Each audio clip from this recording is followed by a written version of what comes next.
नमस्कार दोस्तों, अगर आप भी इस साल केदारनाथ धाम जाने का प्लान कर रहे हैं लेकिन समझ में ये नहीं आ रहा कि अपनी यात्रा आप कब प्लान करें, किस मंथ में जाएं कि आपको बहुत ज़्यादा भीड़ भाड़ ना मिले, होटल्स वगैरह रीजनेबल रेट पे मिल जाएं, ज़्यादा परेशानी भी ना हो, तो ये वीडियो बिल्कुल आपके लिए है।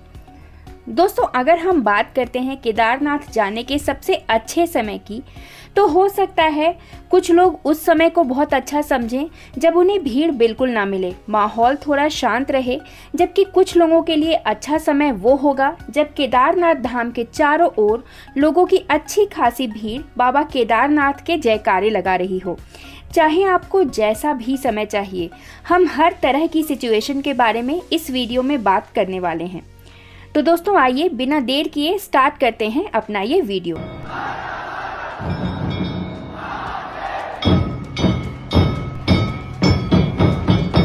दोस्तों, सबसे पहले तो मैं आपको ये बता दूं कि केदारनाथ धाम की यात्रा आप पूरे साल में सिर्फ 6 महीने ही कर सकते हैं।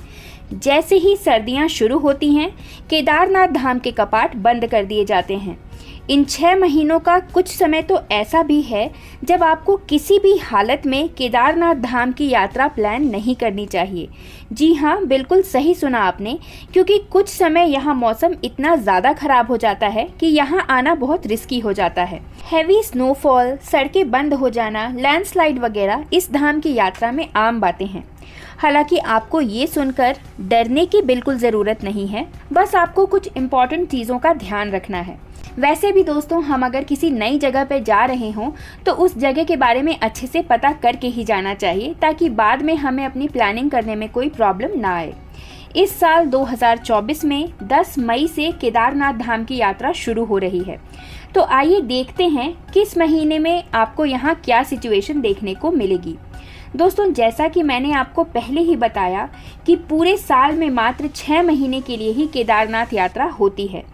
आप मान के चलिए कि करीब करीब 2-2 महीनों को मिलाकर हम एक फेज़ मान लेते हैं। तो हमारे फेज़ 1 में आए 2 महीने, मई एंड जून, फेज़ 2 में आए जुलाई एंड अगस्त, एंड फेज़ 3 में आए सितंबर एंड अक्टूबर। तो दोस्तों, सबसे पहले हम बात करते हैं फेज़ 1 की। अगर आप फेज़ 1 में यात्रा करने जाते हैं, यानी कि मई और जून के महीने में, तो आपको यहाँ मिलने वाला है हैवी क्राउड। क्योंकि मई से यात्रा शुरू हो रही है, तो ज़्यादातर लोग मई और जून के महीने में ही अपनी यात्रा प्लान करते हैं। भीड़ के साथ साथ आपको और यहाँ देखने को मिलेगी आसमान छूती हुई महंगाई। हर चीज़ आपको नॉर्मल रेट से थोड़ी महंगी ही मिलेगी। अगर इन महीनों में आपको जाना है केदारनाथ धाम, तो कोशिश करिए कि बुकिंग एंड ऑल आप पहले से ही ऑनलाइन करा लें। होटल्स वगैरह सब पहले से बुक करा लें। हाँ, लेकिन एक चीज़ जो आपको इस टाइम पर बेस्ट मिलेगी वो है यहाँ का मौसम।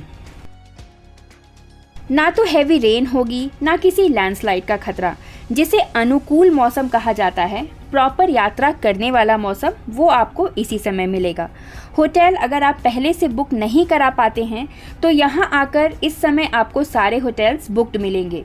हेलीकॉप्टर से अगर आप इस समय आने का प्लान बनाना चाहते हैं, तो काफ़ी पहले जैसे ही हेलीकॉप्टर बुकिंग स्टार्ट होती है तभी बुक करा लीजिए, नहीं तो सारे स्लॉट्स फुल ही मिलने वाले हैं बहुत ही जल्दी। और अगर आप गर्भगृह के दर्शन के इरादे से केदारनाथ धाम आए हैं, तो दोस्तों इस टाइम वो भी हो पाना थोड़ा मुश्किल है, क्योंकि क्राउड ही इतना ज़्यादा होता है। इन महीनों में आने का सबसे बड़ा प्लस पॉइंट ये है कि इन 2 महीनों की यात्रा बिल्कुल रिस्क फ्री होती है। आपको किसी तरह का कोई रिस्क नहीं होगा और मौसम भी आपको यहाँ बहुत बढ़िया मिलेगा। और दोस्तों, जब आप बात रिस्क की हो ही रही है, तो देख लेते हैं कि फेज़ 2 यानी कि जुलाई या अगस्त में यहाँ आने में ऐसा भी क्या रिस्क है। तो दोस्तों, यहाँ मैं आपको बता दूं कि जुलाई और अगस्त के महीने में केदारनाथ धाम आने का मतलब है कि आप खुद को हैवी रेनफॉल के लिए रेडी करके ही यहाँ आइए। इन महीनों में यहाँ रेनफॉल बहुत ज़्यादा होती है और इसी वजह से लैंडस्लाइड्स का भी थोड़ा डर होता है। सड़कें वगैरह भी कभी कभार बंद कर दी जाती हैं, लोगों की सेफ्टी को ध्यान में रखते हुए। कई बार तो मौसम इतना ख़राब हो जाता है कि लोगों को हेल्थ इश्यूज़ भी होने लगते हैं। तो अगर आप फैमिली के साथ केदारनाथ धाम की यात्रा करने का प्लान बना रहे हैं, तब भी इन 2 महीनों में आप बिल्कुल यहाँ आने का प्लान मत करिए। अगर आपको अकेले आना है तो आप फिर भी सोच सकते हैं, लेकिन मेरी एडवाइस तो यही रहेगी कि इन 2 महीनों को अवॉइड करें।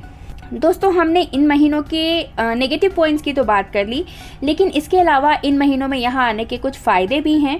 और वो फ़ायदा ये है कि आपको मंदिर के गर्भगृह के दर्शन आसानी से हो जाएंगे।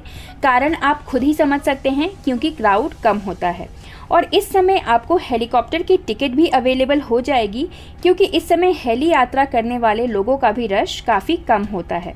तो ऐसा नहीं है कि इन 2 महीनों के नुकसान ही नुकसान हैं, कुछ फ़ायदे भी हैं। इसके अलावा होटल्स भी आपको इस टाइम ठीक ठाक रेट्स में मिल जाएंगे। ज़्यादा परेशान होने की आपको ज़रूरत नहीं पड़ेगी।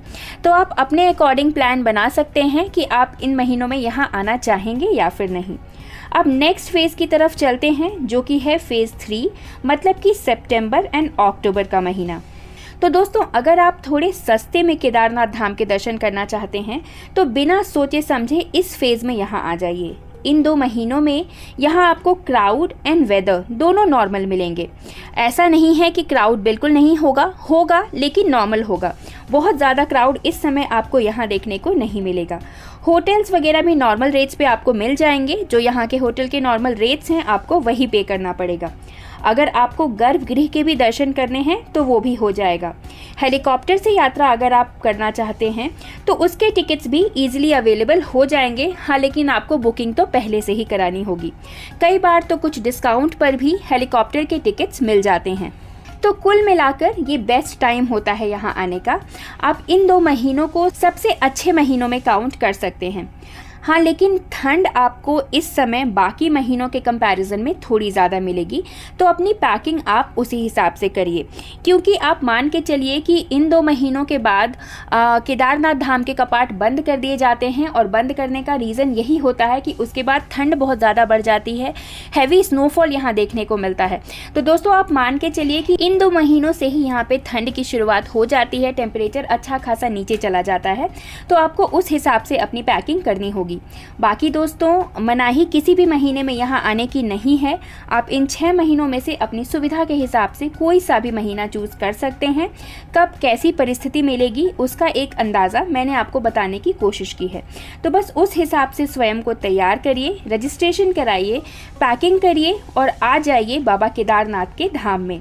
यहाँ आकर अपनी पूरी यात्रा की थकान और परेशानी आप भूल जाएंगे। बाबा के धाम का जादू ही कुछ ऐसा है। तो दोस्तों, आशा करती हूँ ये वीडियो आप सभी को पसंद आई हो, इन्फॉर्मेटिव लगी हो। अगर ये वीडियो आपको पसंद आई तो इसे एक लाइक ज़रूर करें, कमेंट में हर हर महादेव ज़रूर लिखें और ऐसे ही अन्य वीडियोज़ के लिए हमारे चैनल पे बने रहें। धन्यवाद।